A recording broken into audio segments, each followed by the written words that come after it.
Good morning, Sir Maarten. What's cooking? June 19th, 2023, episode 82, and today gonna be sweet. I don't know how you all looking at this weather front that's coming in, but right now, I don't know what to tell you either, because it's looking kind of troubling to me. So I'm gonna hold on a minute, just, check out what's really going on. See if we get viewers on. I am trying something new today, so I'm just looking on to see if this is really going to work, because I am not sure myself.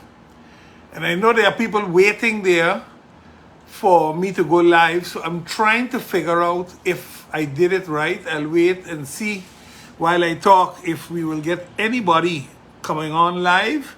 But if not, then I will change up the live right away again, because that means I am not doing it correct. I have a strong feeling it's not connected.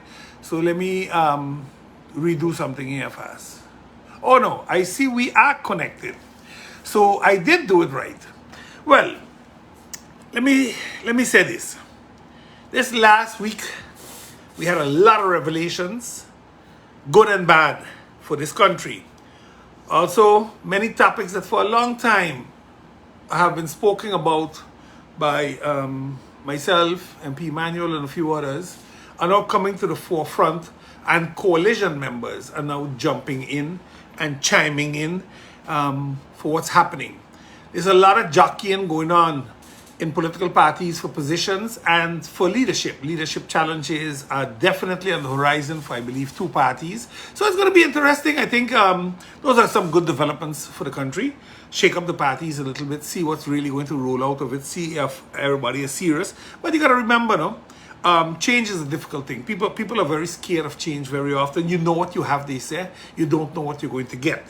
But, all I hope for is that when we do change, we change for the right reasons. We change based on integrity and principality and accountability. Because changing just for the sake of changing because you want to spite somebody is not going to be in the best interest of this country. We have learned that lesson the hard way already. So I hope we don't have to do that once again. But let me start off today on a positive note. I want to talk about the St. Maarten, Alpha, Omega, and the Lions Club. Over the weekend there, they had a change of board. And while that was a beautiful event, I think what was more important were the things that came out. Our Alpha Club has now started to excel extremely, and they have 40 plus members, and we just celebrated in April their 40th anniversary. The Omega Club, that is the club with young adults. That's the one that's struggling a little more, and we're going to go out on a full drive to get some members for that club. Young professionals between the ages of 18 up to 30, 35 years, they can be still a Leo and work and establish leadership skills through the opportunities and the experiences we will provide them. And then I come to my home club, the Lions Club, under the presidency of Lion John's Cabinet. A lot was done. A real lot was done this year.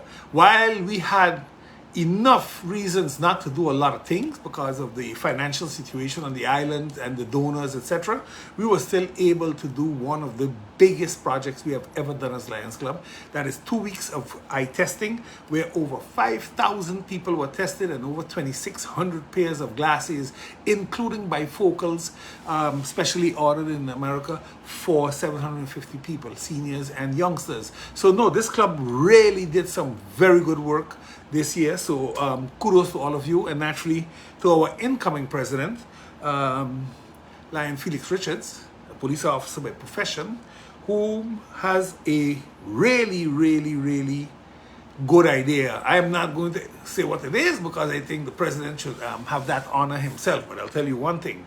If you think this year was good, wait till you see the year that's coming. And to all my fellow Lions, kudos, and let's keep up the good work that we do for this country. Now, let's get to the real business, the different things. So the Airbnb group took the management, or took the court's decision into appeal. And the basic reason they are giving is they are saying, listen, for 20 odd years, we have been or the previous owners have been renting these apartments slash villas down in the Sardinia branch down Kupkoi, have been doing it, and there was never an issue.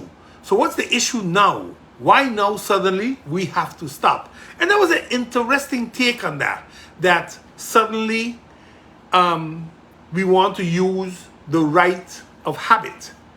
Because a bad habit was done for 20 years, it doesn't mean that a new owner, when they buy in to a property, doesn't have a right to say, listen, this is not the game or the rules that I bought into, and if the rules were being misused over the past 20 years, doesn't justify it. So it's going to be an interesting take, because at the same time, it slams into income for the country, and it can scare off investors by saying, listen, these were the rules, we never enforced them, or we're going to do it now because somebody says let's enforce them. So it's an interesting take. Remember, when you are on Airbnb or VRBO, the people pay taxes, and those taxes are turned over, if all is well, to the government, to the receivers, because Airbnb is more than willing to pay taxes to all countries where they do business in.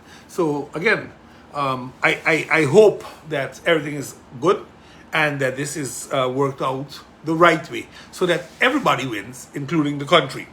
Happy to see the Chamber of Commerce of St. Maarten took an initiative and went to St. Kitts and Nevis to see how they can work and collaborate with each other when it comes to promoting trade and investments, of various sorts in the both countries. I think that's a nice thing, because maybe we will see what we might be doing wrong, why we are running certain investors from St. Maarten at this point in time that are investing in other countries, especially St. Kitts, because St. Kitts is starting to pick up nicely.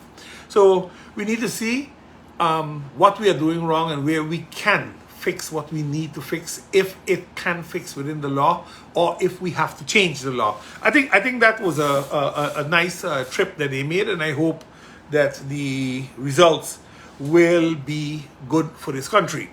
Now, from when I joined Parliament in 2020, one of the things that we were confronted with, one of the first hot potatoes we were confronted with, was the draft criminal procedure that needed to be approved right away. Otherwise, we would have been caught up in the FACTA law issue, and credit cards would, and you can remember people like, oh my God, the banking on collapse, all kind of crazy things were said.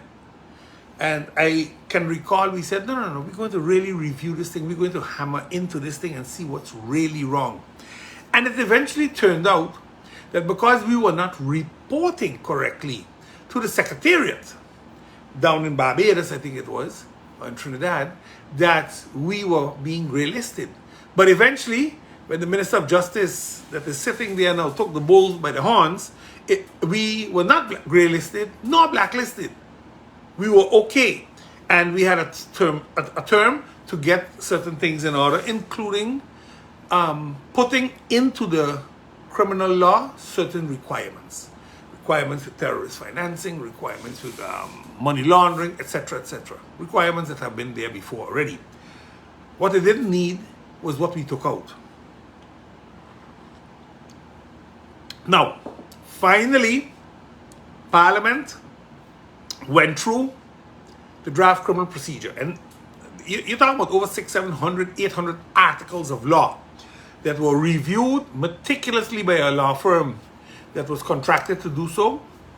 And when that was done, they presented it back to Parliament, explained Parliament why certain changes were made, where we had to look at certain things within. Because remember, at the end of the day, you got to understand that the original draft criminal procedure law that was presented to Parliament was a la Aruba and a la Curacao, seemingly. And that a blanket statement was said, oh, it is good, just take it over. And when we looked into it, we realized that a lot of things were not good. They were, we speak of concordance in the law. Yet, when we look at what's happening in Curacao, and when we look at what's happening in Aruba versus what's happening or what they want to happen here, it surely cannot be so because they were not correct.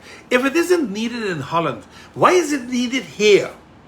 Why should we be treated differently here? In Holland, there are privacy laws. Why can't they just come here and hack up our computers without any permission from a judge of instruction or anything? They can hack. These are things that were in the law and have now been taken out of the law. So again, you see, these are the type of things that I was very happy to see that was going on. Because at least when you talk about these type of things, it shows you how you can address serious problems in the making and how the codifying of our law compared to the Netherlands was not there. So, you know, I think, again, I want to say this. I think the law firm did a great job by putting all of these things in order. What I personally liked was that there's an article in there now where you can also get damage compensation. Now, please understand this. And I'm speaking now out of experience. 13 years I fought the judicial system and was fully acquitted. My name was dragged through the mud as a criminal, as this and as that. But I can't be compensated. All I can do is go and ask for the monies I paid my lawyer. That's all. But that you made and destroyed my name, that's my problem.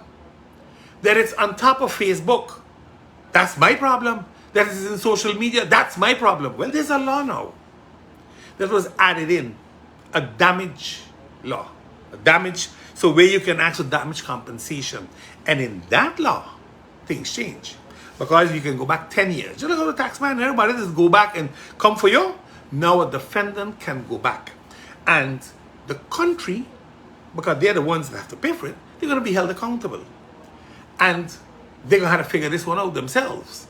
So at the end of the day, this is going to be a very interesting reviewing of the law and seeing what's going to happen. But I don't personally believe that it's going to just pass. I think there's going to be a lot of resistance from some of the judicial wings, because at the end of the day now, I had hoped the law would have gone a little further. Because while there are certain prerogatives given to the public prosecutor's office, abuse of power and wrongful accusations intentionally should be punishable. And while you say, yeah, they're punishable, they're in the law, they're never done. Because there's no independent review board. You can't have the rat minding the cheese. That cannot work. So either you have an independent body that looks over this and deals with this appropriately, like how they have in the Notarial Act for notaries. I think we should have something like that in the law too. I think that will then create a better balance. Also, terms like doorzoeken. By us, it meant everything. Very specifically in Holland, it is on the location or the room or whatever is in the warrant. By us, it was anything. And I'm happy that that too was looked at very carefully. But also important was the manner we treat our senators and our ministers compared to how it's done in Holland. There's a vast difference on how they're investigated, how that works there and how it works here. Hey, just pick up people, lock them up, and we figure it out. Come search the houses, go with them as senators, and we figure it out. That doesn't work so in the Netherlands. But we talk about concordance in the law, that the law is equal. That's not true. And that's what's going on now in this new draft criminal procedure code. Certain things are being looked at from a different angle and under different lenses, and I think that's good for this country. We have gone through enough of, how would I say, strange prosecutions, and I think it's time that the law is clear on what's allowed and what's not allowed, and how it's allowed. I want to say congratulations to our own artist, Claudio Anel, whose audio-visual artwork was chosen as one of the 6 artists worldwide for the United Nations mission towards climate change and pollution. In July 2023, his work will be exposed at the Museum of the Confluences in Lyon, France. So once again, congratulations, and I wish you all the best. The coming together of the general practitioners under one umbrella is a good thing, as this will hopefully lead to a better working relationship with other entities in the medical profession. Restarting in person their medical events and lectures, which I believe is something that we have been missing, because it was on Zoom, but once you have it in person, conversations are nicer, and I believe it's much better. Now, I hope that the discussions held with Dr. Sooner on the development justice could be published, as I believe that the lecture she gave, and it was developing justice, sustainable development in justice practices, where basically, if I followed it correctly, the injustice was done by not allowing us to develop properly by those that were in charge of us or are still in charge of us. I think that is on its own something remarkable. So I really hope that the whole aspect of slavery that is now playing a major role in different countries, including the Netherlands, and where I'll discuss it just now, the state and slavery, that report of 408, that's a research report of 480 pages, yielded certain things. So I really hope that we can go with it from an angle. So I really believe that that was a good thing, and that the aspect of reparatory injustice, justice, capacity building, and constitutional reform would be topics of interest, and I hope these will be discussed in the future, or if they were discussed, that report can be made public for all to read and go on.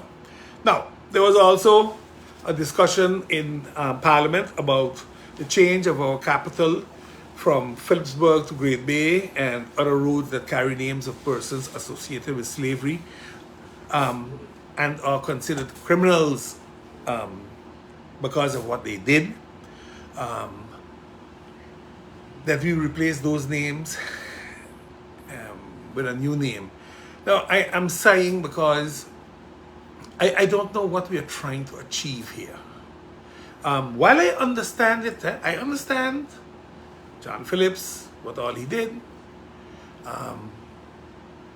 the gentleman Dietrich von Roermond, what he did. The thing is this: when they did it, it wasn't a crime, it wasn't illegal, it was the norm. Now, as time goes by and norms change, how do we do this? How do we decide that a Van Roermond, who owned this island, they owned it, Dutch and French basically, they had a lot of land here. How do you deal with this moving forward? Because we are going to open Pandora's box. Because the report that just came out of the state and slavery and what the ancestors did, and today, the development injustices that up until this day are happening. Do we change the airport's name? Do we change Prince William Alexander's name and schools? How does this work? I just want to caution a little bit that we don't lose all thinking on this thing. Again, I understand the position. I'm just asking how rational are we looking at it when it comes to because I heard him say, give it back the name Great Bay, because Great Bay was a Swahili name. Great Bay is a Dutch name, Grotebaai, and they had Kleinebaai. So Great Bay is a Dutch name. It ain't a Swahili name. It is not a Swahili name. So I need us to be clear though on certain things when we do them. The call of support of the USM, that CXC exams graduates that want to attend the university to apply. Now, my thing with this applying is simple. How are they going to apply? Are they going to get scholarships? Are there going to be things done the right way so that the people that finish CXC and apply at the university are going to get a scholarship? Because normally most of these kids, they don't go away. They go to work to maintain the homes and pay the bills. Are they going to get a scholarship that will allow them that freedom to maintain and pay the bills? Because if that's not going to happen, then I don't think we're going to get many people applying at the schools to go to school, because they need to make sure that ends are met.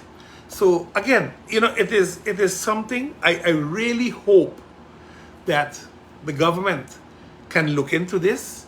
And I know nobody trusts government very often because it's an election year and a lot of promises are going to be made. But again, we are talking about building capacity at our own university. And I really, really hope that government looks into this and does something much better for us. Now, I was happy to read that the MS Dolphin, the flagship of the St. Maarten Sea Rescue, that for the past 40 years has been helping vessels in distress on the seas around St. Maarten, has been refitted with the assistance of a grant from R4CR, a program funded by the Dutch government, that they have been able to refit the vessel and hopefully also fix up the office, because I know it was seriously damaged after Hurricane Irma. So, these people can use all the support they can get, and I hope that we go out there and do that. Now, I saw a little media report, and I'm not even going to waste much. I'm just going to blow on it. Simple. Minister, throw me. When are you all going to help Ebenezer? These people have been promised it so often, yet nothing is happening. So now they wrote up the government again, in particular the minister, that please give them some help. They have a lot of damaged stuff there, grills where cars fall into, guardrails where children can fall into trenches because there's nothing to hold on to. Look, again, seniors that walk there, again, it can be done and it should be done. It's all about planning. Failing to plan is planning to fail. And that seems to be the norm all too often now with government. But again, while the French Caribbean countries of St. Barts and St. Maarten are preparing, they are preparing for a major sargassum influx. I need to understand what the Dutch side is doing for preparing for handling such an issue. You have realized that when we get sargassum, it sometimes takes weeks or months for us to clean it up. Only when the residents them start to get real upset with the government and publicizing everything and making films and so on Facebook that they run and try to do something. But we know it's coming. If it's going to reach French side, it's going to reach Dutch side. If it's going to reach St. Barts, it's going to reach Great Bay. Let's be honest. Please, talk to the French side maybe. Maybe they have the right equipment to do it. Sit down and see what you all can do from now. So when it comes, you have a plan to attack the sargassum. If you don't do that, you have a bigger problem after the event. And, I know that the intention is they're going to look on as usual. Because when you normally call for me nowadays, I notice at the top, nobody answers. So it's unfortunate that this is happening once again, and we're not going to pay attention to it. Now, I'm going to close with this one in the notices. Karma, karma, karma. It has knocked on the doorstep of one of those deeply involved in sending home people from the towers, collecting loads of money from Anya for doing absolutely nothing, and even increasing his salary after the hurricane to a whopping $16,700+ net. While the people that were working at the towers are still waiting on their money. Ain't fully paid out. So you see, we have a problem. Since Enya owns Sun Resorts and the judges sent Ansari and the Palm packing that they cannot be directors anymore of Sun Resorts, the new directors sent Clarence Derby packing.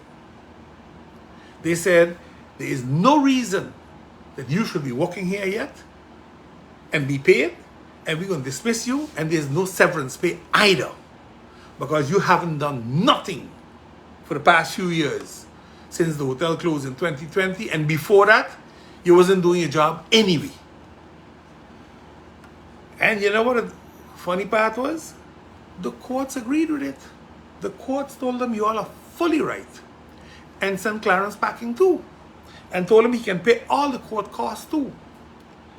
But the problem is that they ain't gonna stop there, because in Curacao right now, the Curacao government, and I hope the government in St. Maarten also, takes the position that the Enya problem caused by those that sat on boards in the Enya and in the bank, all owned by Ansari, are held accountable, and that they pay back the money, because they took millions to allow Ansari to fleece the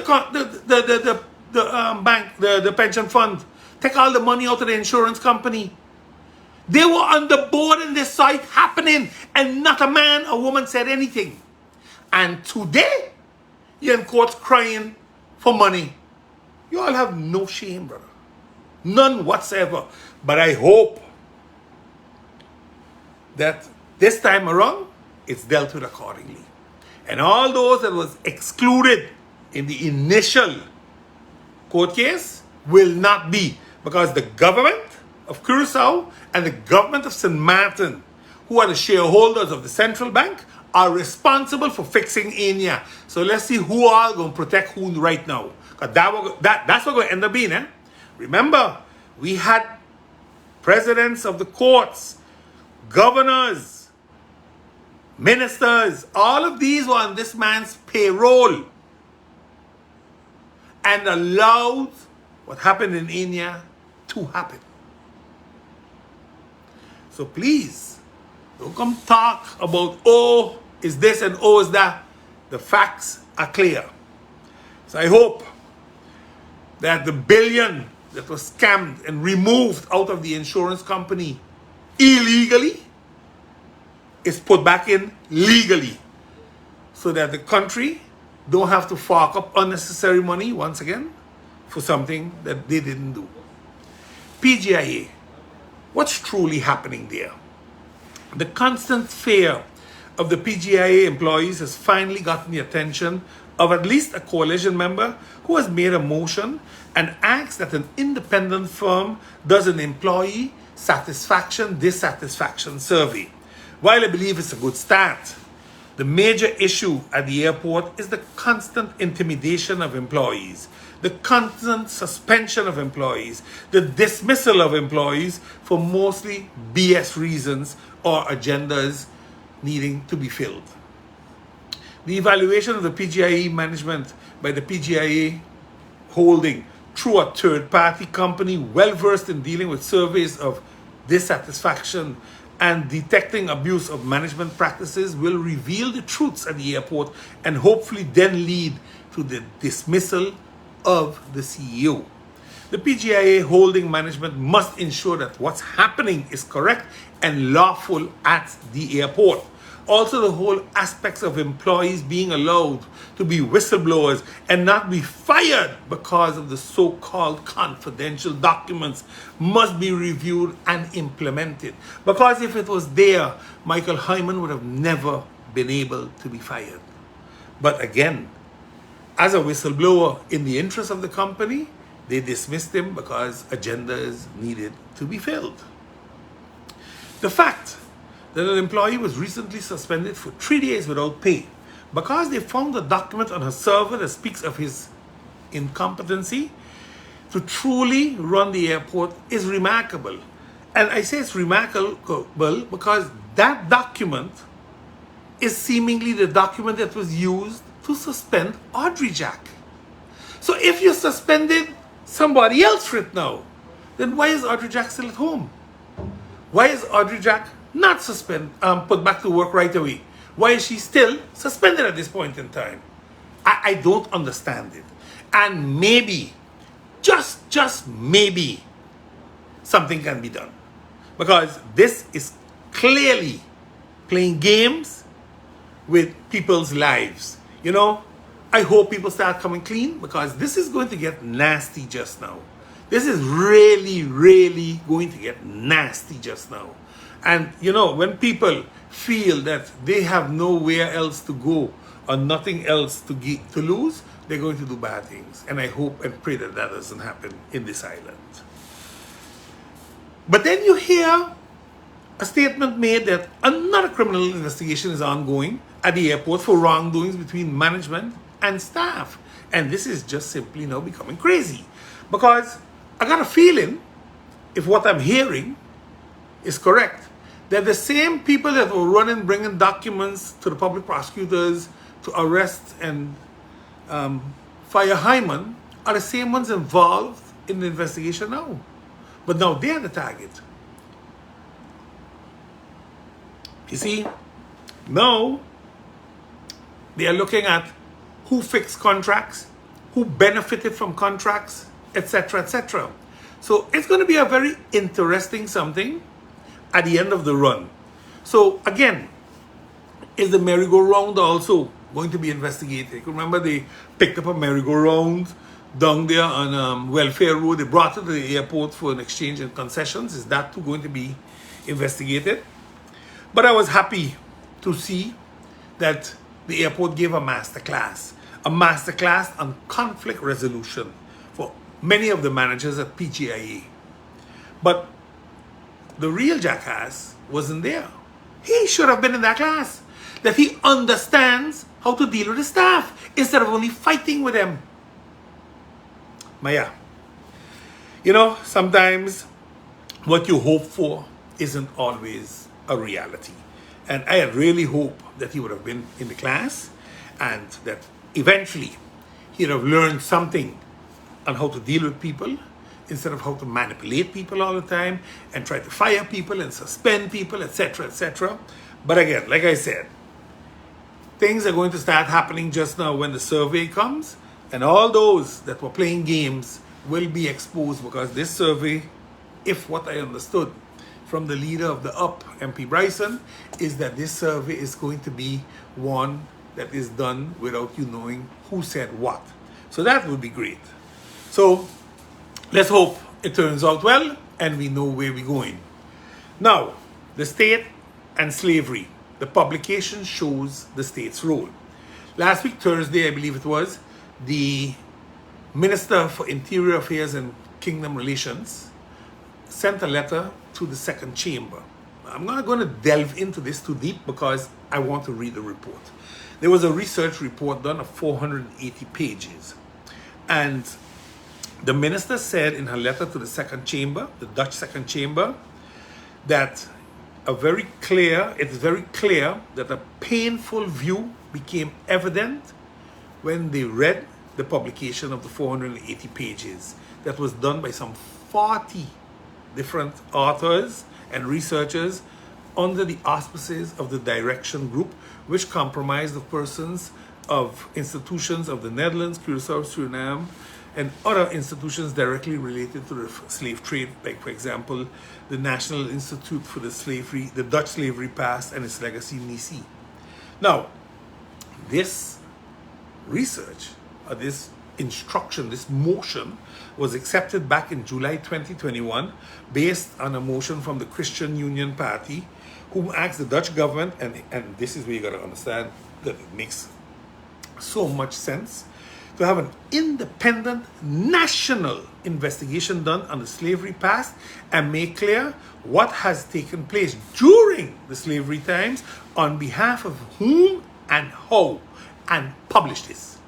Now, that last piece was the most important piece, because this whole thing was done to ensure that the ultimate goal would have been that a process would be created and strengthened for social unity within the kingdom. But the publishing of the document gives a deep insight now on what happened in the slavery past, and also a confronting and painful view of the involvement of the state.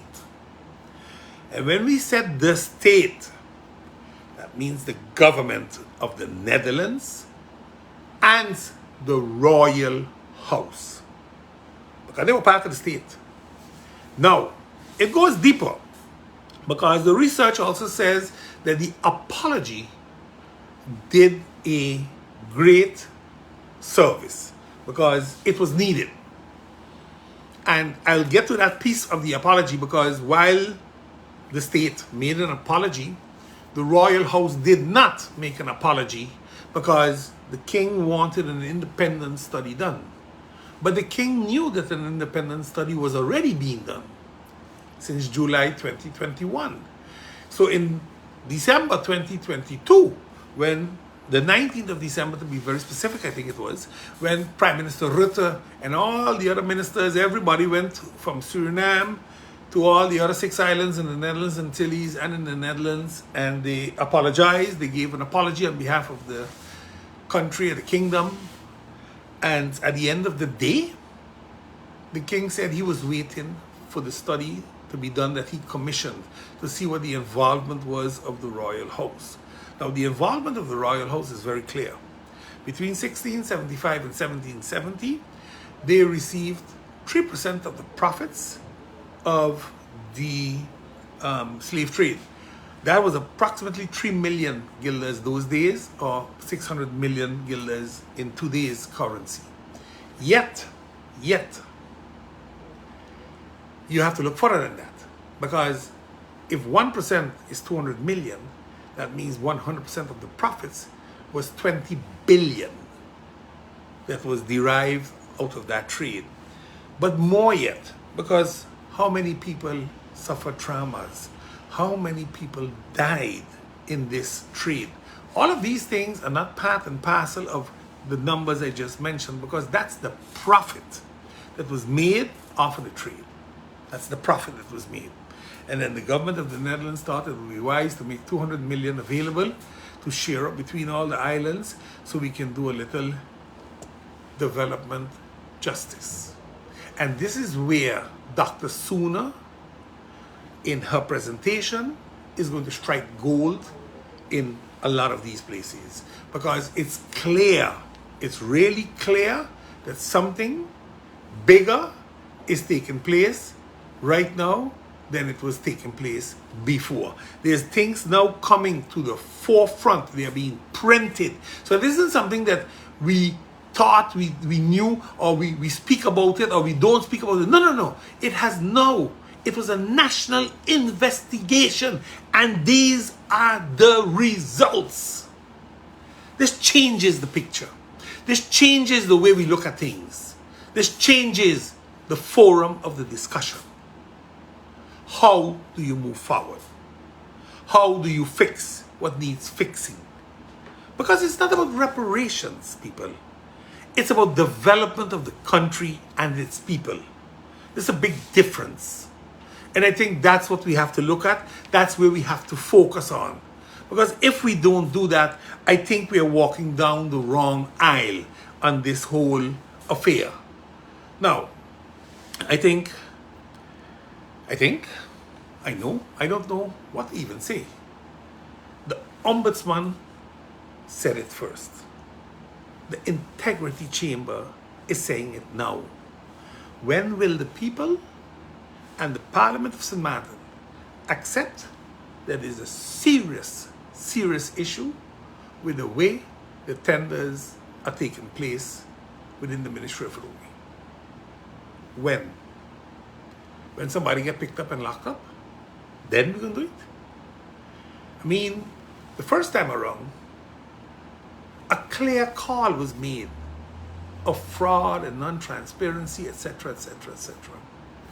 And because of political stances and political voting along party lines, a motion of non-confidence was pushed aside, and the report was placed in a drawer. That's what happened. No more no less. That's what happened. Now again, you get another report. And that report is based because people complained. People went and complained and said, hey, we have this problem. We got this, we got this, we got that. And the Integrity Chamber went and did a whole research on it. An investigation was done by them. And the results were published in, how would I say? A statement by the Integrity Chamber. I hope that the report itself will be made public, because there shouldn't be any sorts of secrets with a report of the Integrity Chamber. Now, there were a lot of statements about, oh, it's a toothless tiger, and oh, it's this. I think the Integrity Chamber showed truly what they did. They did not jump up and say, lock up this one or lock up that one. They could have easily gone and given their reports, if they so desired, to the government and to the public prosecutors. They can. Nobody can tell them they can't do it. Nobody can tell them they can't do that. But what they did is they made recommendations. Please do these things and fix these things now. That's what they did. So, are they a toothless tiger? I don't think so. I think they showed that they have the best interests of the country at heart. And they truly would like things to be fixed. By national decree, they said it, to fix the laws, to ensure this can't happen. That was their message. So please, I know we all have agendas and we all got things to say. But at the end of the day, I think the most important thing is that the country benefits when these reports are made, and not political parties or politicians, because then the report has absolutely no use. Now, I know you will see a lot of spin doctors come out and try to justify all kind of things using all kind of laws, and yeah, we didn't read the law right, we don't understand the law, and the RFT law says this and that law says that. You know what the problem be? They're spin doctors. That's their job, to confuse you and me. As long as we continue listening to those and not to the others that we placed in positions to give an independent opinion, then we're going to continue with this. You see, there's a lot of problems going on right now, a lot of rumors going on with a minister seemingly gotten himself in trouble in the States. And true or false isn't really relevant right now. Time will tell on that. But what bothered me most was that the good gentleman should have never been a minister, because the good gentleman didn't pass screening. But the power of the coalition members was, you either appoint him or you have no government. And then is when you get these type of issues that blacklist your country and give black eyes to your country when it was not needed. And yes, I have to blame the government for accepting it, because they should have found a different solution. And please don't tell me that there was no solution. There were solutions. We just didn't look hard enough. And these are the consequences of these actions, if we like it or not. You know, we got to be careful. We really have to be careful what we do and how we do these things. Because again, the Integrity Chamber gave an opinion, an advice, and said, it's wrong. What is happening is wrong. We checked all the way going back 5 years. You can remember the minister had said, back check the other tenders. So, well, they did. And clearly they realized that those were done correctly, because what we did under my term in government and what's happening now is completely different. We were scrutinized by the governor. Today they are not. They don't even send it there. And they say, that's what the law says. Because the law says once you got a budget approved and you do a public tender, you don't need to go to the judge, to the governor. That's not true. Because your budget is approved for this year. Yet you are signing contracts for years to come. You don't have an approved budget, so don't talk no nonsense.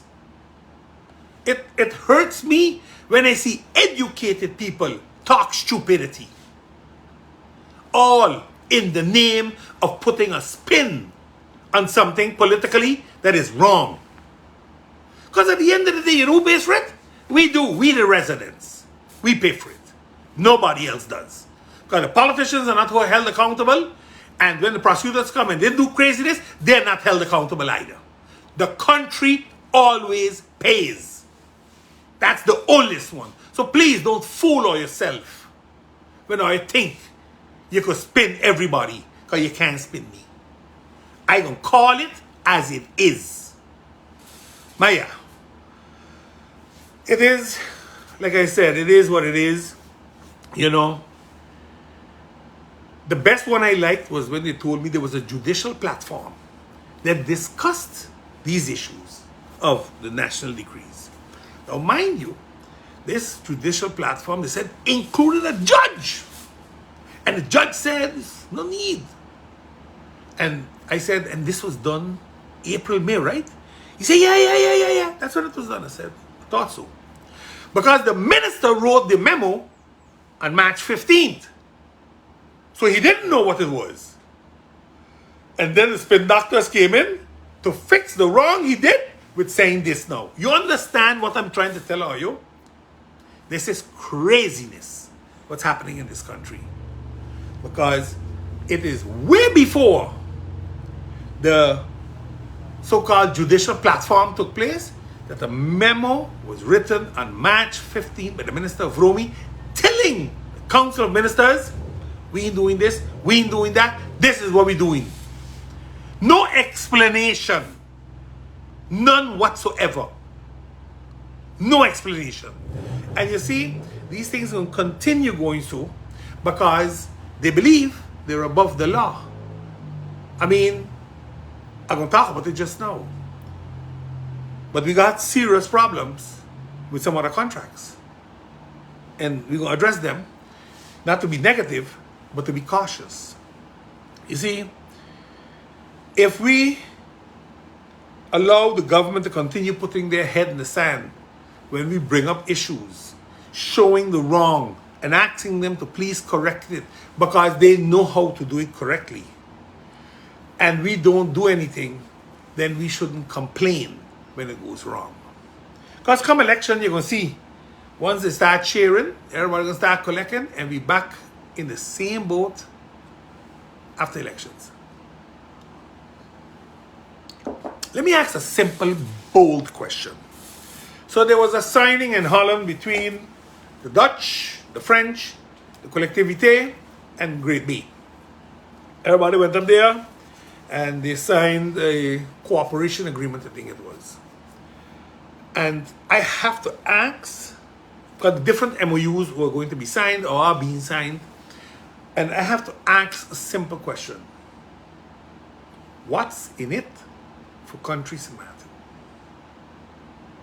That's what I'm trying to figure out. What's in it for country Sint Maarten? Because basically,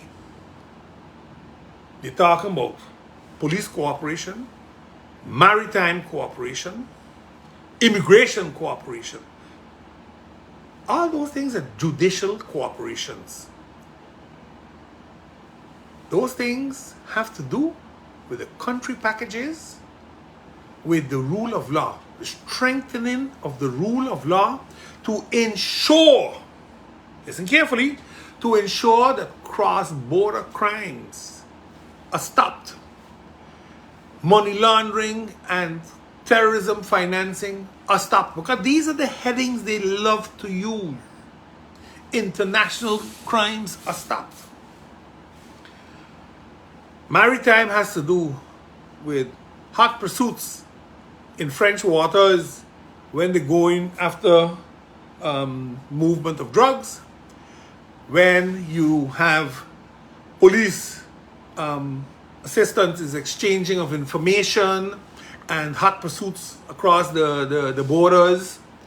Immigration also exchanging of information, checking who collecting CAF that shouldn't collect CAF, so social welfare, injustices.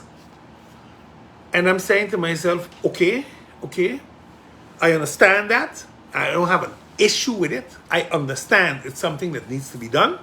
But if we're going down this aisle, where, and especially I want to now touch the Dutch government. Since we want to do this, why are you not supporting KPSM with artificial intelligence? Why are you not helping them get their police force up to par so they can give the service that you are signing on to? Because if you expect Great Britain to pay for it, it ain't gonna happen. They don't have the money. You know that just as good as us. You have CFT checking our budgets. You know what we can pay and what we cannot pay. But you're going to sign agreements asking for certain things that we can't deliver. I don't understand. Help me. Maybe you gotta bring it down for my level because I ain't that smart. Or it's a bunch of BS you're putting on paper. One of the two. So you tell me which one it is. Because I really need to understand it better. But you know, I have no issue with oil sharing tax data. None whatsoever. So all those who are working on the French side, getting Dutch money, like that little form, or you just give the work to the République de Hollande to go and do all the tendering for the new parliament building. Hopefully we'll get that information so we can tax them for monies they made in our country. I hope so. Because that's what you want to do. Or is it that you want to see who all on the Dutch side collected CAF or collect CAF, and then you tell them you want back your money, or you're going to charge them and lock them up? Because they had all walks of life involved in that one. So again, you see, I have a problem. I love the aspect though of the cooperation when it comes to education, arts, culture, youth, and sports, because that might bring the needed attention to the way we deal with monuments, heritage, and those type of things versus the French, because they put a lot more money into those things than we do. So maybe in the cooperation we can get some help from them and see how we can do that. The aspect of sharing recreational and sports facilities to enhance the possibilities for on-the-job training, though, that one I didn't understand so good, but again, it was maybe something used to fill paper. I don't know, but it would be nice to explain us what we're doing, since we don't even have Melford Hazel open right now no more because of security. We still have locations where lights ain't working. We need a lot of sports facilities within the place. I know Gallas Bay is still down on the French side. So what exactly are you all saying? Because it sounds nice, but I can't place it. I can't place it. So again, we need to understand some of these things better, because you all spoke about the EU funds, but the only way the Dutch government will get EU funds is through Interreg, and Interreg is a joint program between Dutch and French. Now we did one many years ago for sewage, EDF 11, ain't got no place yet. We did the drainage down in the Belvedere area, the French cul-de-sac area, Dutch cul-de-sac area, ain't got a place yet. So, and this is 13 years we talking about this. Ain't got a place yet. So, again, when I ask the question, what's in it for us as country, I need to get an answer. Because it goes a little deeper in my opinion. In all of these things that we are talking about, I'm missing a few things. Last week, Friday, 73 international travel agents came to St. Maarten, French St. Maarten. And they were hosted, dined and wined over there, shown all the hotels, shown all the activities. The St. Maarten Tourism Office was invited to come over. And on Friday, we got 19 of the 73. I think Sabre even had more than us. Had more time, travel agents go to Sabre than come to the Dutch side. And my question is a simple something. We're talking about cooperation between Dutch and French. We go to the Holland to sign off documents. But we seem to be missing something. we couldn't even deal with 73 travel agents on the French side that could have also come on the Dutch side, look at our things and sell us too. It's what we always say: one island, one people, one destiny. That's convenience.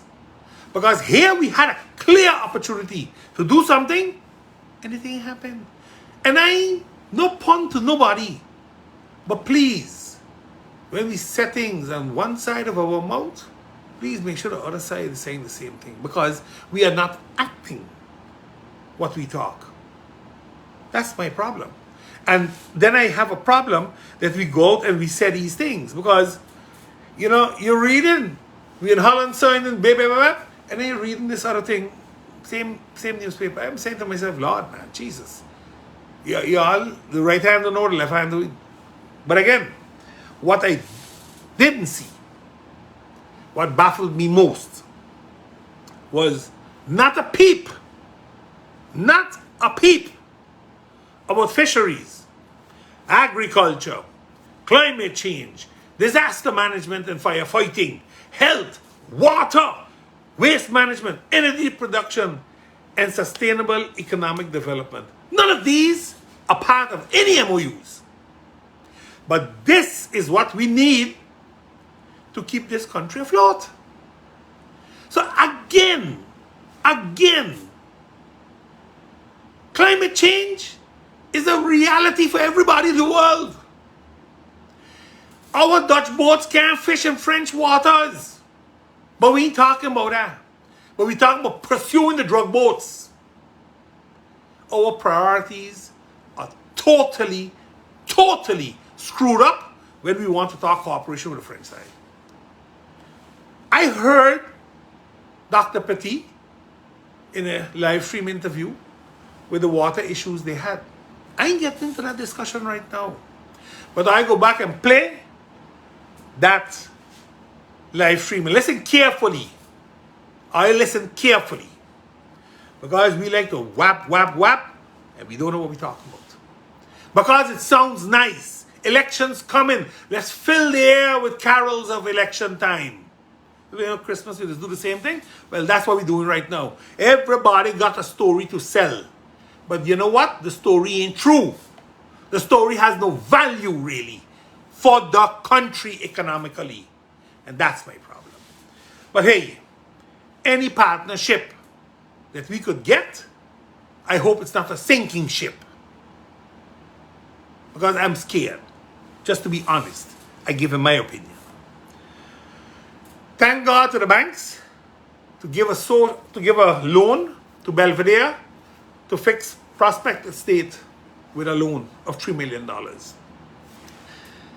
Because seemingly the trust fund, now the government of St. Maarten, found it fit to give them the money to fix it. Yet we walk around telling the people how much of thousands of houses and roofs we fix.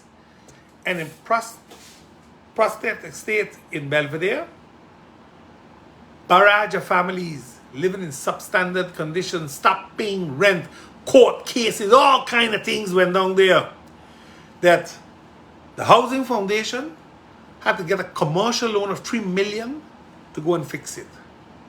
While we got $14 million to give away to people that seemingly living in a danger zone by the landfill. And I use the word seemingly. Because all of that they're doing here in St. Maarten has to do with an accident at a landfill in Turkey under their watch. That's what it is.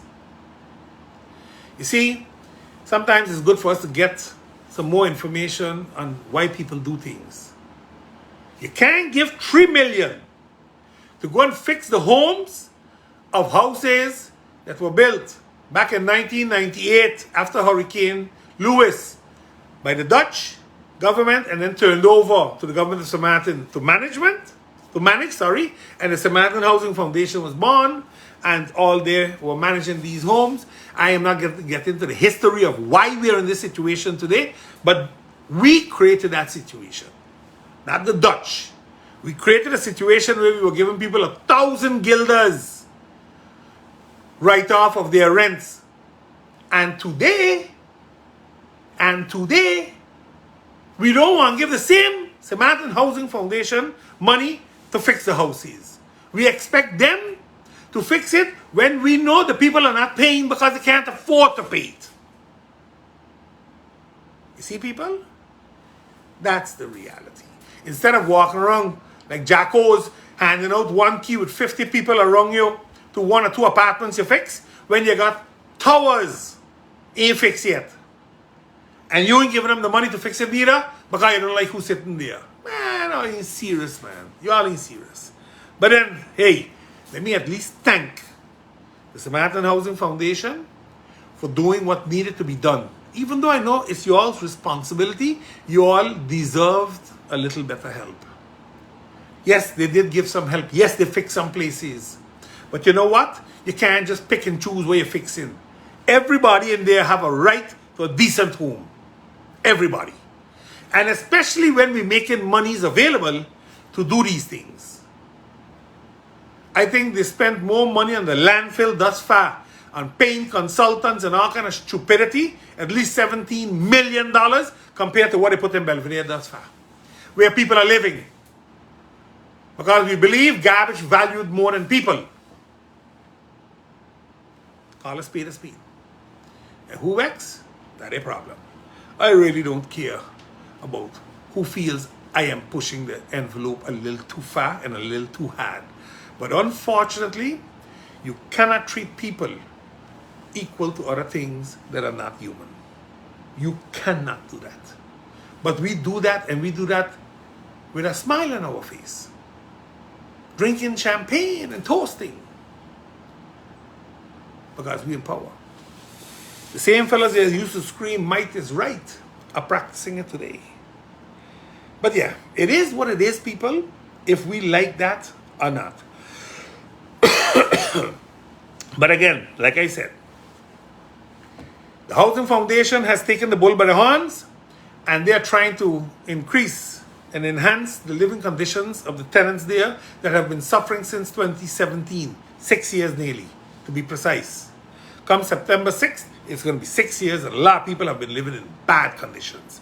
And we are the ones that should have done better. Now,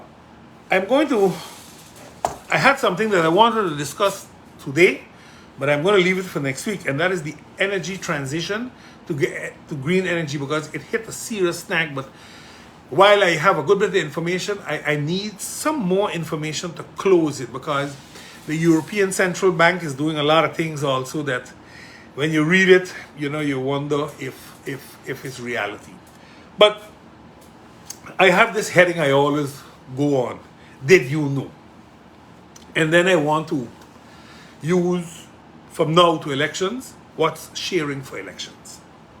And it's more where every week I will look at mostly one item in particular, trash it out a little bit so that you all understand that it's a political gimmick and not really something good for the country. Now, normally they always tell me, Lord, stop picking on the Minister of Romy, even though I love that target, because Mr. Stupidi believes he's smarter than all of us, and I will keep showing him that he's not. And as long as he doesn't understand his role in the food chain, he may be in a lot of trouble just now. But this time, I got to go to another minister. Because this one, I don't know why it's a he, would be so brave to be so stupid. What are we exactly getting in education for elections is a secondary school for special education and not special needs children. While we were having a big issue and a big discussion about special needs children, the good minister found it fit to grab all those children and throw them in this Maarten vocational training school. Because then the problem is solved. But they got a school to go to. And I needed to be sure that what I was reading was correct. Because I know it's not correct. We've had discussions in Parliament about the different types of schools that this country needs. And at the St. Maarten Vocational Training School, we have some kids that have behavioral problems. And you want to put children with special needs for education, like autism and all of those things, in the school. And I'm saying, I think, Minister, you missed the boat completely. You are just paddling water in the ocean. This is absurd, brother. Absurd. The government in the country packages had one thing to do for education, and that was a complete review of the educational system. And while that was done, there were a lot of professionals involved, and they looked at certain things and they wrote reports. They wrote reports. And one of the reports was clearly not to do what he did. But he don't care. Might is right. He pushed aside the report. He pushed aside the people, and he made the move and went to the media. To my understanding, the school itself wasn't even involved in the discussions. Come August, children reaching there. Not enough space. No qualified teacher is really to handle those children he is sending there. And you know the hurtful thing be? The minister doesn't even understand the rights of a child. What you're doing is illegal, sir. It's against the law, sir. But you seem not to understand this. Until somebody takes you all to courts. And then, when the judge sends you packing, most probably you are going to blame the SG and all those others you're trying to replace in there as undermining you. But this one you did on your own. This you did on your own. You bypassed everybody. Everybody I asked had no clue what was going on. But you. This is crazy, brother. I don't know what you were thinking. I really don't know. But I'll tell you something. If I was you, and you know what's good for you, you better reverse this nonsense. Because this is going to end up being a major, major problem. You see? Boy. I got something on the tip of my tongue that might come out yet before the end of this program. You know, Minister, you come out and you say that you have plans for the future to move those same students to a different school. Why are you putting them there now? Because you know they shouldn't be there. I spoke and I gave you an alternative when it came to special needs children. I said, look at the Basilia Center. They have an area that might be usable. They have people that are trained to deal with these type of children. You can easily get some teachers and set up together with SFV to fund such a school with the AVBZ fund that basically funds Basilia. But you don't do that because it would mean you have to make a small change in the law. You look for your way and you just bunch them all together and you believe that the end result will be picture perfect. It's going to be a disaster.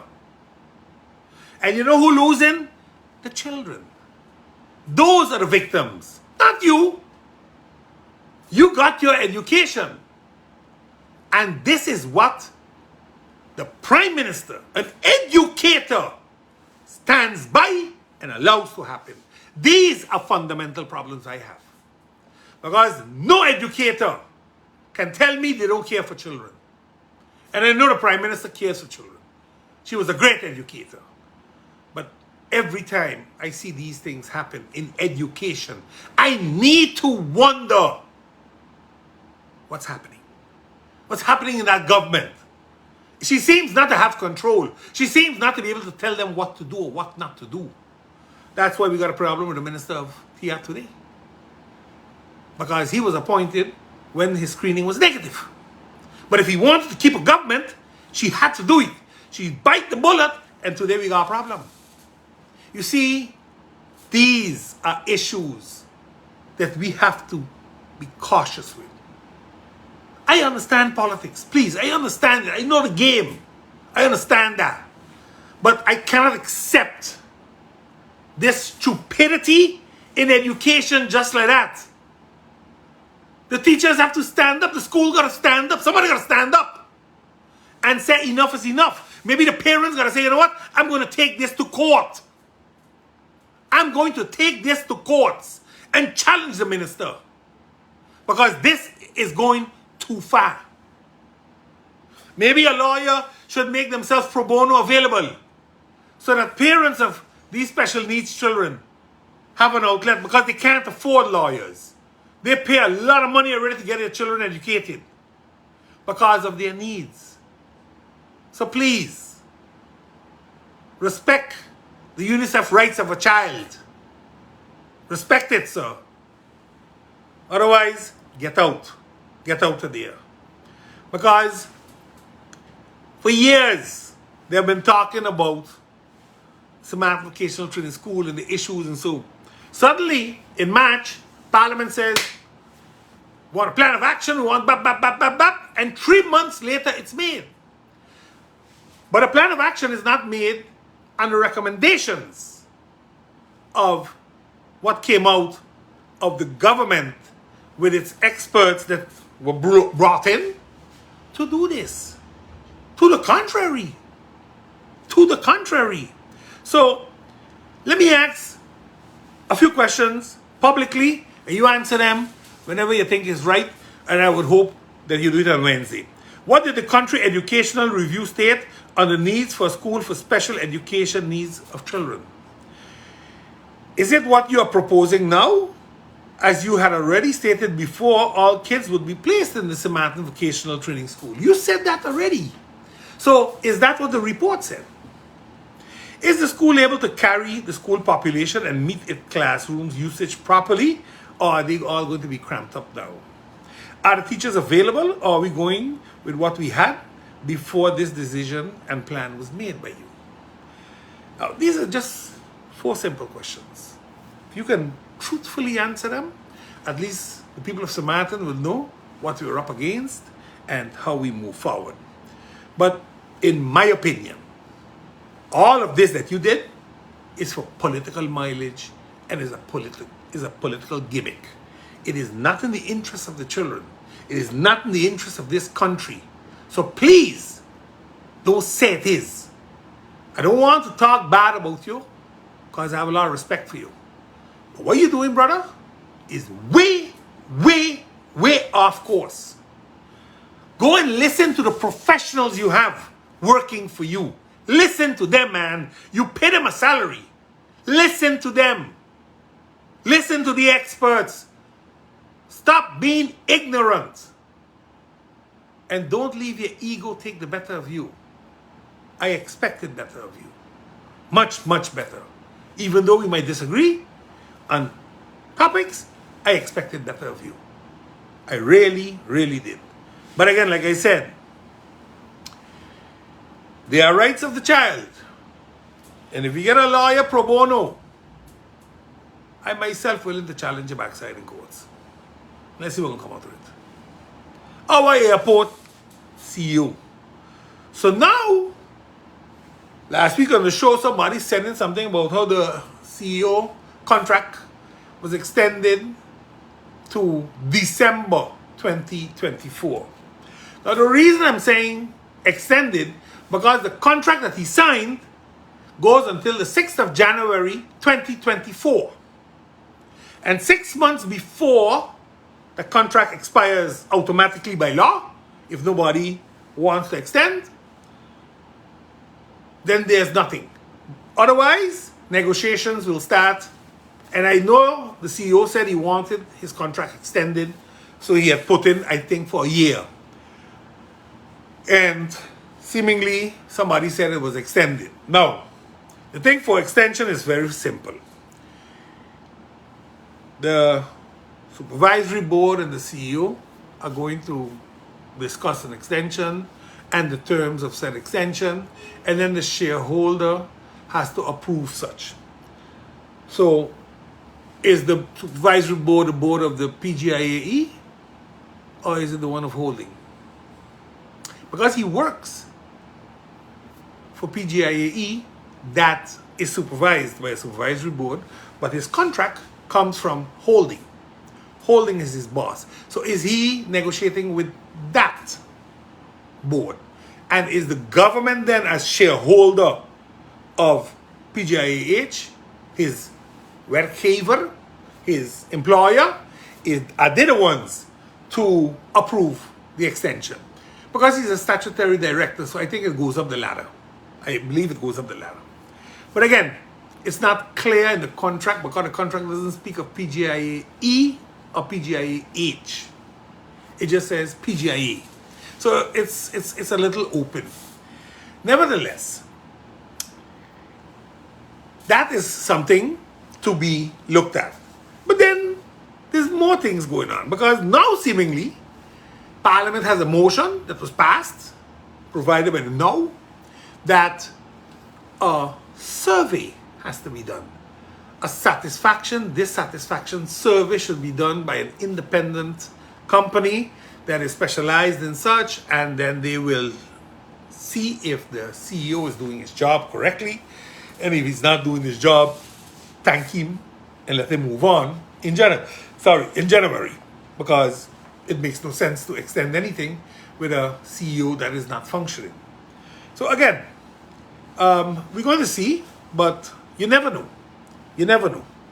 When you see these strange things happening, when you see strange movements in the management at PJIA, when you see suddenly a development of let's get rid of this one, let's bring this one, let's do this, that, let's do that and that, then you know things are wrong, something is wrong someplace, and nobody says nothing.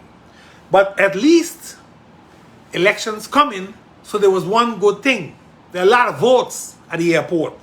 200 plus people walking there with family. That's at least 600-700 votes. So they couldn't allow that to go unchecked. So what to do? Put a motion out, check him. And if he behaving bad, we get rid of him. That's what the up did. The same up that protected him. Or the same up that put him there, actually. Because the up put him there. Nobody else. Don't let nobody fool you. So when you see them complaining, they're going to say, yeah, but it wasn't we. It was the previous up owner, leader. They put him there.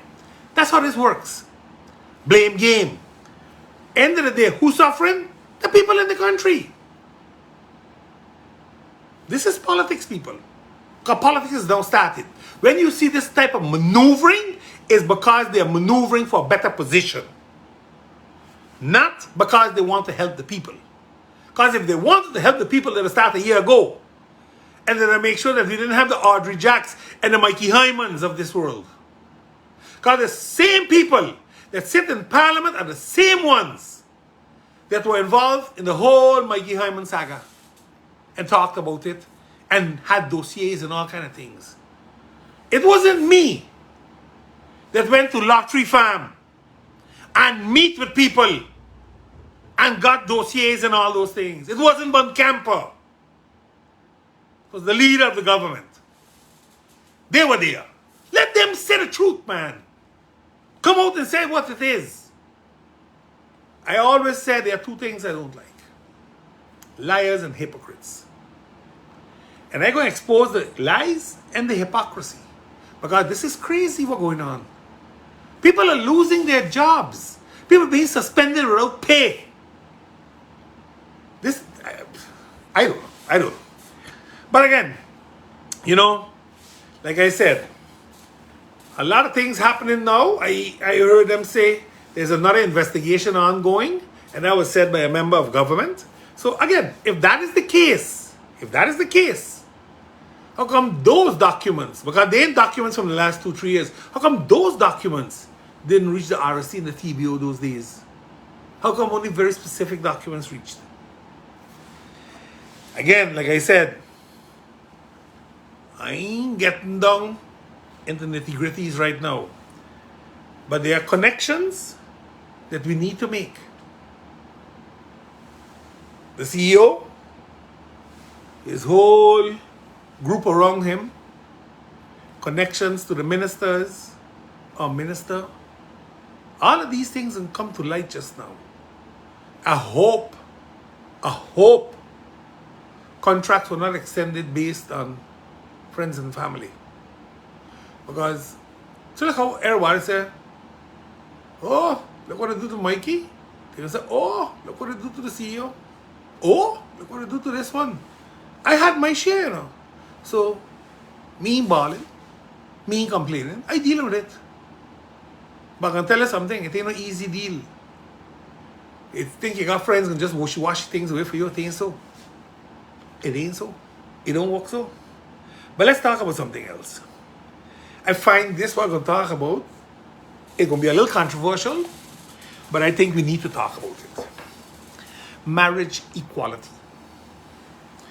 While Curacao and Aruba has already found themselves in court verdicts, which they appealed because they basically lost the challenge. There was a challenge that people of the same sex are allowed to marry, and that they can be registered in the country in the civil registry, and that they have rights. And Curacao and Aruba, I think, given to the registration but not to the marriage. Curacao didn't give in to none of the two actually, and they were taken to courts, and the appellate court gave a verdict and said that the Constitution was in contradiction with human rights and the right to choose, for example, with gender and those type of things, marriage and those type of things, and why? And this is the European Human Rights Covenant, and they didn't impose the verdict right away. They said they will give them the right to appeal to the Supreme Court, which both governments did. Both governments appealed, and that will take a year or two at least before the Supreme Court gives a decision or sends it back to the appellate court with recommendations, etc., etc. In the meantime, it is up to Curacao if they're going to adjust their constitution to either allow it or ban it completely. And that is because while the European Human Rights Covenant says it's allowed, they made provisions in the law for countries that do not allow it because of religious beliefs, social beliefs, whatever. They made an exemption law also within the European Human Rights Covenant. So again, it's up to what do we want? What do we agree with? Now, you know, St. Maarten has to take a stance. The people of St. Maarten have to say what it is. Now, again, it is a stance of equality, marriage equality, the right to marry whom I want, not because the church says one thing or the social norm says another. Because the only marriage that is legal is a marriage by law. Marriage by church doesn't make it legal. That's a ceremonial marriage. The only marriage is that one that is registered by law. That's the marriage that's legal. So when you get married by church, you also are married by law. You also get married by law. You have to sign those documents. That's the one that binds you. And the question now is, if I don't even have a religious belief, or even if I have a religious belief, and I choose a partner of the same sex, what makes the marriage wrong? What makes the marriage illegal? Unless if the law says it's illegal, like in Curacao, where the law clearly states marriage is between a man and a woman, and that's why the judges had a problem with it, because constitutionally it was in conflict with the European Human Rights Covenant. So again, you see, we got to be careful when we take a stance or take a side. I believe if two people love each other, then that's a marriage that is based on love. And if they want to marry, God bless them. And you know, we talk about, oh boy, a marriage, a child needs to have a man in his life. How many men are really fathers? They're sperm donors. They're not fathers. You know how many standalone mothers we have? You know how many fathers or sperm donors have children with 6, 7 women? They're not fathers. They can't live in 6, 7 houses. So you see, don't be a bigot when you do this. Don't be. I respect everybody's belief. I don't have to share it. And while I have a lot of respect for the church, I even believe the church is now taking a very, very careful position and moving forward. Because, like it or not, the church is losing followers. The church is not getting enough money to keep the church running. That's what's happening, people. Because you can continuously stay, yeah, but this is how it is. No, that's not how it is. Because 50 years ago, 100 years ago, could women vote? No, they couldn't. Today they can. So why? Why is that? Because they couldn't vote in the past. So why was we now allow them to vote? If this is what you're going to base it on. Because when you read Scripture says a lot. Also about these things. Also about these things. You know, and all I'm saying, we need to understand what is really said, by whom it's said, and when it was said. Times have changed. Interracial marriage was not something accepted in the past. Divorce was not accepted in the past. Today it's the norm of day. Children out of wedlock was not something. That was a big shame. You're a bastard, they used to call a child. You're a bastard. So why are we pretending different? We have more gambling houses and prostitution houses in this country right now, I boldly say, than churches. Count them. Go count them. Then come back and talk to me. So, what we used to call social and moral values, today are no longer. They are no longer. The generation has changed.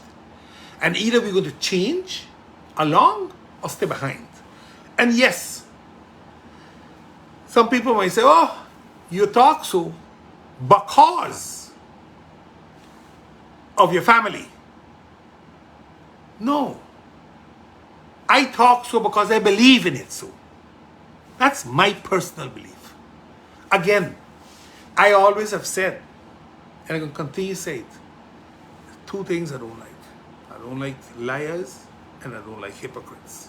And I'll tell you why. I used to be one. I used to lie a lot. I used to be a hypocrite. Because I was afraid to sometimes face the truth. But you know what? When you dig deep into yourself and you find the faith in not only God, you know, but in yourself, that you can change and become a better person, you start to look at things from a different perspective. And you deal with things differently. And you speak out about things differently. That's me. I have reached that. I'm 60 years old. I have nothing to prove to anybody. I have done what I have done. I have lived my life the way I lived it. And sure, I would have loved that I have done some things different. But you know what? You can't turn back the clock. But you can learn from what you did there, moving forward, and ensure that others don't fall in that same trap you fell into. So again, marriage equality is based on love between two people. If it's two men or two women, it makes no difference. If it's a white man and a black woman, or a black woman and a Chinese man, it makes no difference.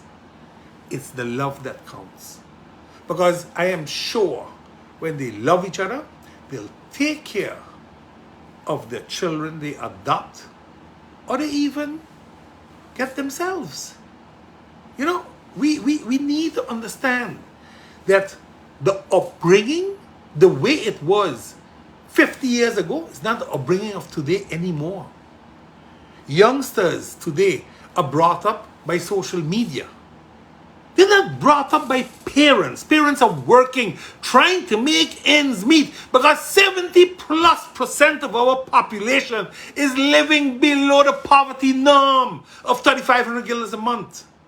So please, stop talking when you don't really know what you want to talk about. Some people just talk for the sake of talking. It sounds good. And, oh, you're against it. Oh, yeah. And when you ask them to really sit down and put it out in the norms, and then when you want to start using religion as the reason for it not to be, then I ask you to please look in the mirror before you talk about other people. Because a lot of people just do bad things and pretend that everything is A-okay under the sun. I'm not that type, and I'm going to just have to do my thing. Again, I think the oldest binding marriage is one by law. And if the law says it's allowed, then the rest can go fly a kite. You don't need to accept it in your house, but any place that's public, you have to accept it. Otherwise, you're discriminating. The Sint Maarten that I know must hold the Dutch accountable for the road to independence, says Dr. June Suma.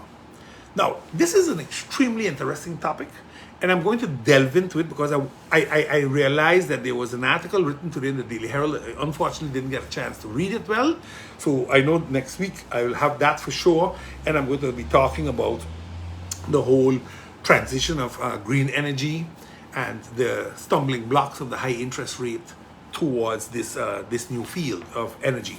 But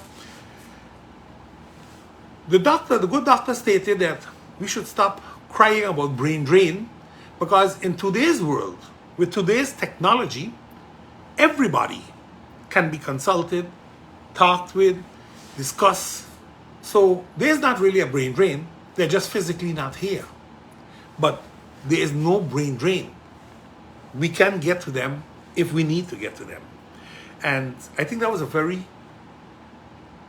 relevant point of departure, because we always talk about brain drain. And I agree with you that the people we are sending away, not all are coming back.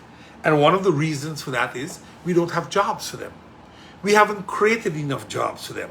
We haven't developed our economy enough to sustain all those jobs. But the question is, can we? Do we have enough to do that? If every year you send away 150, 200 children, that means when they come back, we need to have 100, 150 people in top jobs, resigning also, reaching the end of their career. But we keep pushing up the pension age, and as we push up the pension age, the people continue to work. So you're going to get too much of people in one place.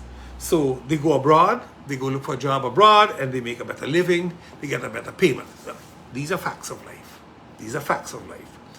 But what I liked from this doctor, and I want to give this doctor her credit because this doctor is a former Secretary General of the Association of Caribbean States, and I want to conclude that Dr. Soma is an authority on the matter she presented during her presentation in Parliament, advocating for equity and equality in sustainable development. Equity and equality.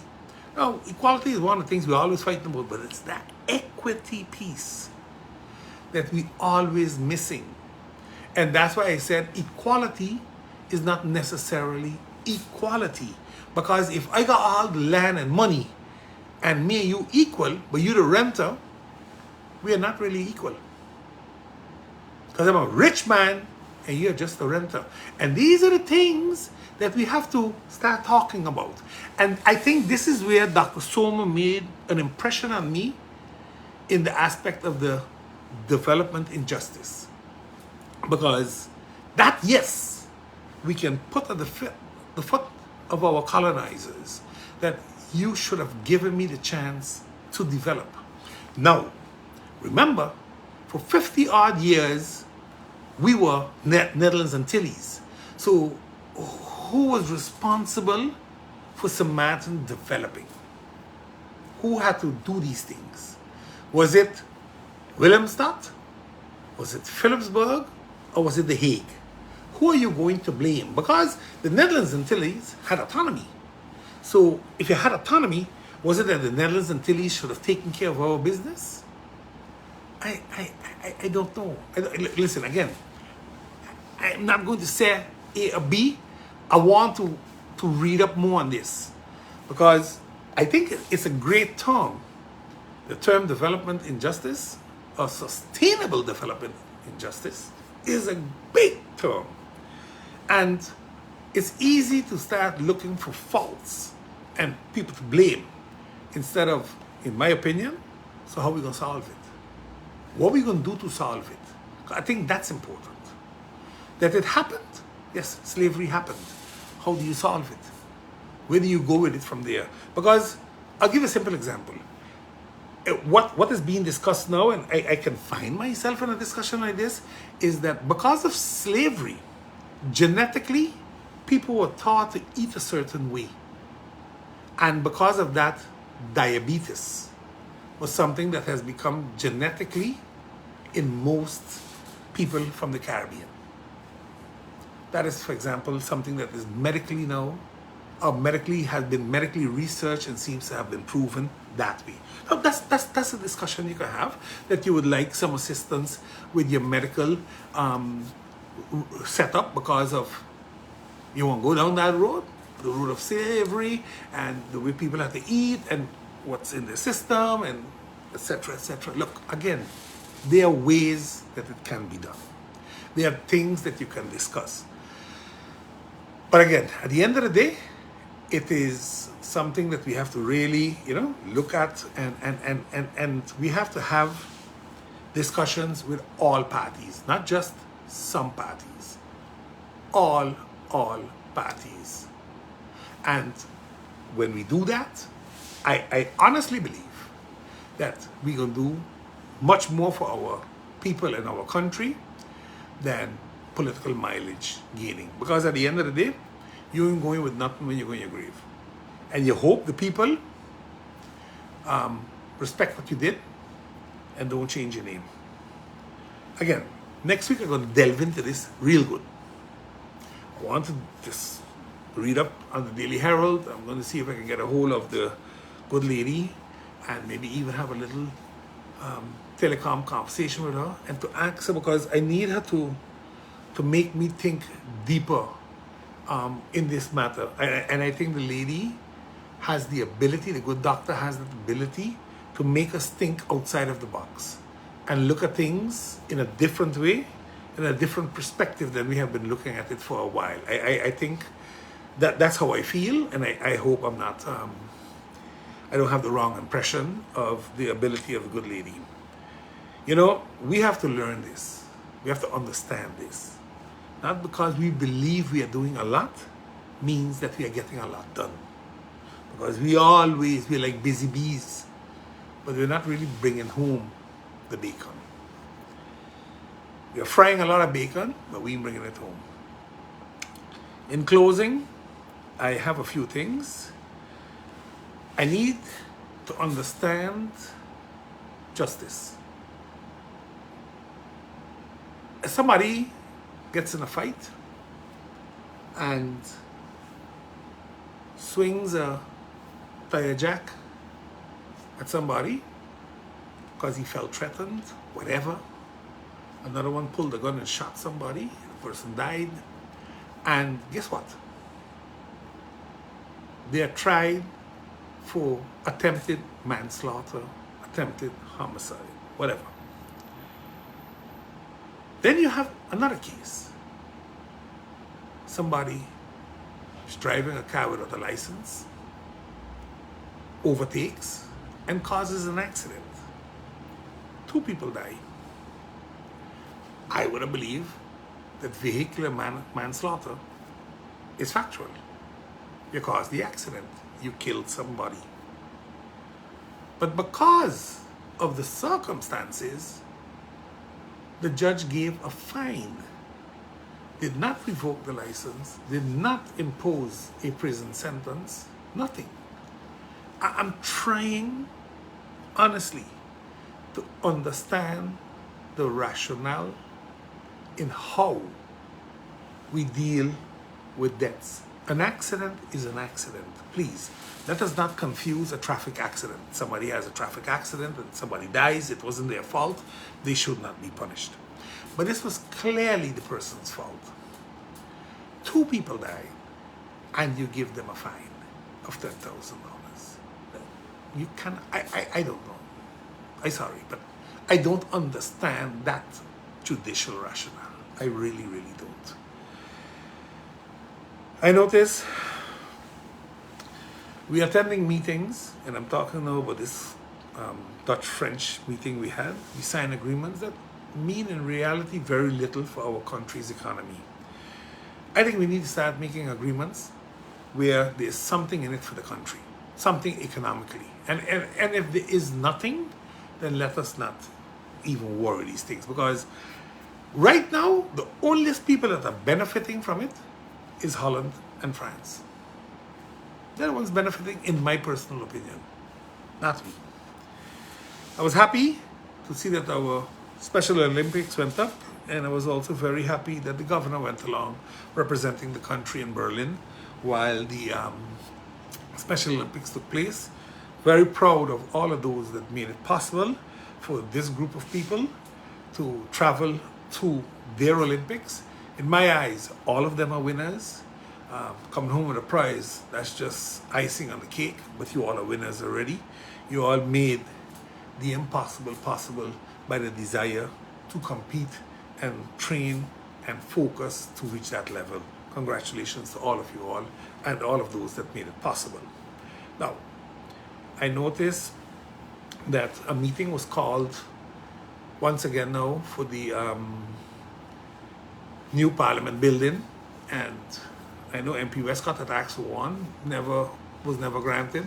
Now, once again, 3 MPs asked for it. I think MP Maarten, MP Peterson, and MP Gums. The 3 of those asked for it, and let's see what happens. I think those 3 are very, they're looking carefully at, I want to believe, the whole bidding procedure with the company on the French side versus the company, because they said the company on the French side is tied to a company on the Dutch side, and that's what I find amazingly strange.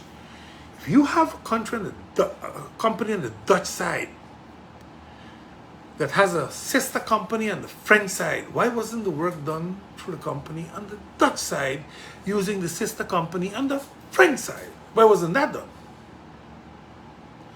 Or was it that they were afraid that the names that would come up with the Dutch side company might wake up sleeping dogs once again?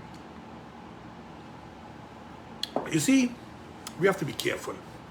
As government, we are giving work to a French side company that doesn't pay taxes on the Dutch side, doesn't employ people on the Dutch side, while we have companies on the Dutch side that employ people on the Dutch side, can pay taxes on the Dutch side and is capable of doing exactly what they want. I don't understand. But I know there's more that meets the eye on this one. I just haven't started my full digging yet. I have some people digging already, and I'm sure we will find what we need to find, and then when we find it, we'll deal with it. So again, you know, when you ask the question, they get upset with you. But it was this same group that is governing today was holding up big signboards in Parliament, country for sale. Y'all can remember? The same group of people are doing this now. And they come and give the work to a French company, tie it to a Dutch company, tie it to some of their people. This is just craziness. But yeah, hey, I've seen a lot of funny things happening lately, so this one here, I gotta be careful, but I'm gonna be direct. Anybody picked up the Herald of this morning? On the front page, saw that there are 2 possible storms heading our direction. Not 1, 2, back to back. And both of them stand a good chance of developing. Now, 2021 December, I believe it was, the contracts for the trench cleaning came to an end, and they were tendered, and somebody won. One company won 3 parcels, but they didn't give it to that company. They cannot tell me that that company is not capable. They cannot say that. Because that company is doing district cleaning now and other works. Demolition works, other things. The company is doing. So that company is very capable. So the question is this. Why didn't give it to him? Why didn't give it to the young man? You all said it was good. It was good for all the other work. So why he ain't good for this work? Why is the lawyer of the ministry writing an advice to retender?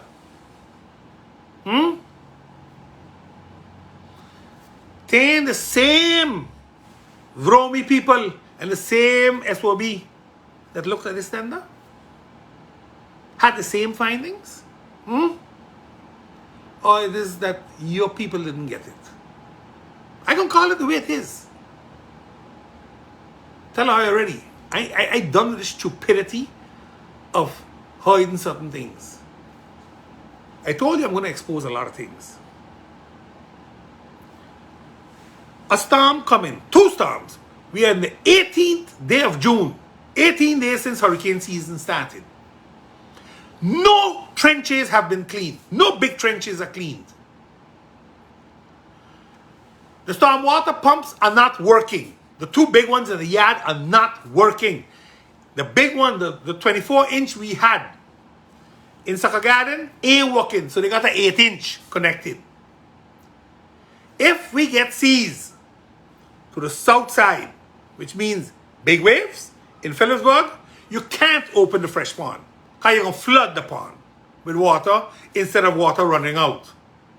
So basically, you're telling residents from now, brace yourself. You all brace yourself down Arch Road. You all brace yourself down Zegas Gut. You all brace yourself down Pondville. Because flood, I going to flood. That's what the government is basically telling the people of St. Maarten. Because they opted not to prepare for hurricane. And then they go out and say, we are ready. They said that. They forget to tell all you that no pumps ain't working. But I gonna say it now. Down there by Tolong. So in the back of Real Auto, there's a whole section there need to be dredged out. It's way, way, way too high. Yet, they ain't doing it. And when people flood, the people should hold the government accountable for all their losses. And maybe even criminally accountable. Because it is with intent they're doing this. The minister cannot say he don't know the trenches ain't clean. Because he's the one that blocked that contract. He blocked it. Only about a fool are you. He blocked it. And I know the good gentleman that won it is looking at the program right now. Because I know who won. And if they don't want to say it, I'm going to say it just now. Because I'm getting tired. That we putting people's property and lives at stake because of incompetency of a government. Because that's what it is. Incompetency. And you're knowingly doing it.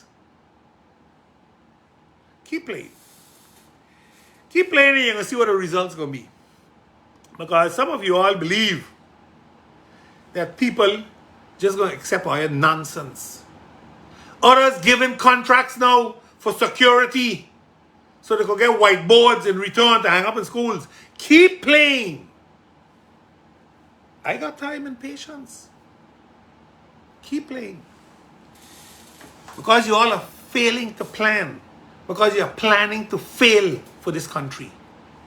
And I cannot stand by and allow that to happen anymore. Those days are far and gone. Please share my podcast and also like and subscribe to my YouTube page. I want to wish all of you a wonderful week. Have a great, great week. Look out for the weather. It ain't supposed to be here this week yet. It's next week. They're expecting it to really brush up on us. Middle of next week, end of next week. But again, you might get a lot of pockets of rain. So watch out to the rain a little bit, people. Be safe. We're in the hurricane season. Make some provisions like having water, stock up on some bottled water.